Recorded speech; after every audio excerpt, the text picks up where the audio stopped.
You and Bruce Hornsby came together with the band. You spent a lot of time. Talk about the first time you just got together with him and what that meant to you and how you've stuck with him since. I'm not sure I remember the first time we got together, but I expect it was at our rehearsal studio in Front Street in San Rafael in California.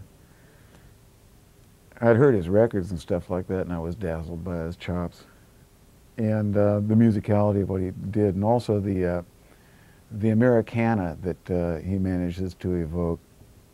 I've always been a fan of that. And I remember the first time playing with him, it was a lot of fun. I remember being surprised at how close his eyes were together. And we've just had a lot of fun over the years. Time and again, he'll call me, as he's called numerous of my buddies in our band, with some elaborate ruse about his being somebody like a tourist from New Orleans, and he was just down in the lobby, and he was there with his daughters, and they really wanted to come up and get my autograph and stuff like that. He'd go on and on. No, I got to get out the door. I got to go do a sound check. No, we'll just be a minute. He'd keep me on the phone. He just wouldn't. Somehow he wouldn't let me off the phone. He knows I'm not going to slam it down, tell him to get lost.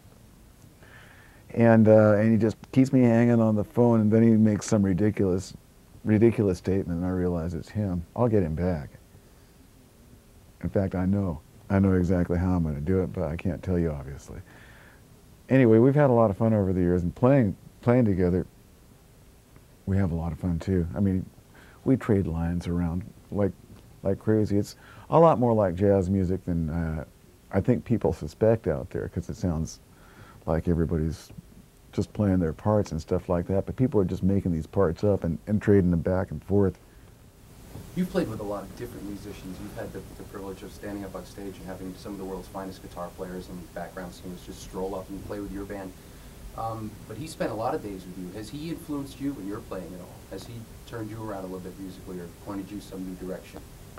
Well, yeah, he's influenced me. Everybody who plays with me, especially for any length of time, is going to influence me. But exactly how it is that he's done that, what it is that he's left me with, I really couldn't begin to explain to you. It's a certain openness, a certain way of taking delight in a line that somebody's leaving for you to play with, or something like that. It's just his approach, has become a little part of a little part of his approach has become a little part of my approach now. I expect it's been mutual. And how do you find preparing for a show like this? You're coming in, you're playing with several different people, some of whom you've played with, maybe some of whom you haven't. Is that a challenge for you still musically, even though you've sort of been in very different combos and different groups over the years for yourself? Well, we actually have played together. I was in rehearsal with these guys earlier this week. But beyond that, I know Bruce is going to have a great band. He always does, and these guys are a treat to play with. And you're looking forward to some Gregory Hines, some tap, and just a little musical variety. Right. There'll be some variety out there. Bruce Hornsby, he said, I guess early on, that like maybe Elton John, growing up, he heard some of that piano.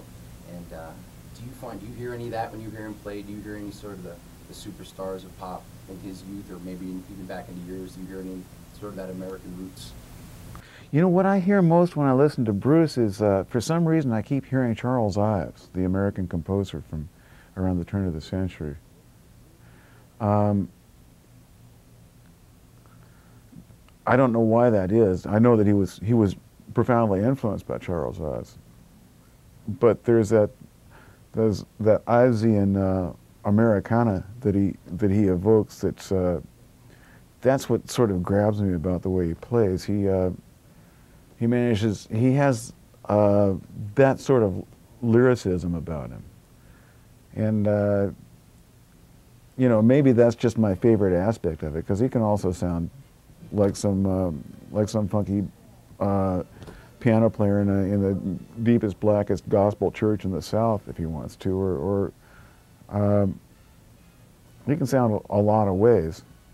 But throughout all that, I think I just seem to hear that thread of Ivesian sort of Americana. Maybe I'm crazy. Maybe I'm just hearing that my own self. But no, I think that's there.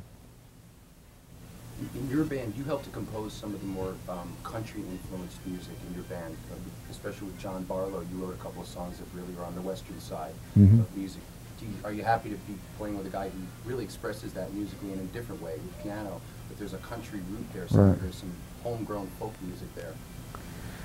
Well, I grew up with country music, and that's, you know, been part of my roots, so to speak, or as they say, or whatever.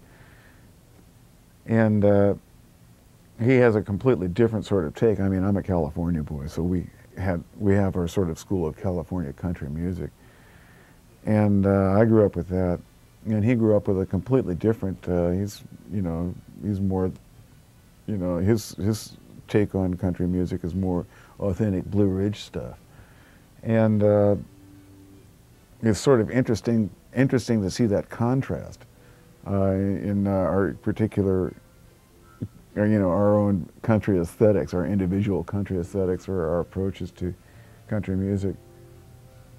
I never thought of that. That's kind of interesting.